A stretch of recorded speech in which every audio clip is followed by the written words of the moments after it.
এই মানুষটা আমার ভীষণ কাছের মানুষ। আমার ডাকে কখনো সাড়া না দিয়ে থাকতে পারে না, শত ব্যস্ত মানুষ আমি জানি, প্রফেশনাল মানুষ তো, তবুও আজকে ডাক সাড়া দিয়েছে এবং প্রিয়দার অনেক অনুরোধ ছিল।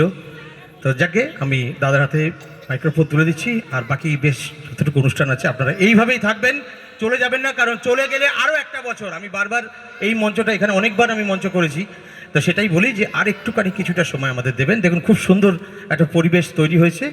আমরা পরবর্তী অনুষ্ঠানে যাব। মাইক হ্যান্ডওভার করছি আমি মিস্টার মনোজিৎ মিত্রের হাতে। Thank you. একটা কি ব্যাপার জানেন তো, সুদীপ এত কথা বলে গেল, আমি এটা যোগ্য কিনা জানি না। অনেক সময় কি মনে হয় বেশি প্রশংসা করলে যেটা প্রশংসাই না, এটা তিরস্কার হচ্ছে। যাই হোক, আমার ভালো লাগে। আমি বাচিক শিল্পী আগেও করে এসেছি, বিভিন্ন নিখিলবঙ্গ সাহিত্য সম্মেলন থেকে শুরু করে আমাদের স্বর সঙ্গমের একটা প্রতিষ্ঠানও রয়েছে, সজল দাশগুপ্তের ওনাতে হয় আর কি।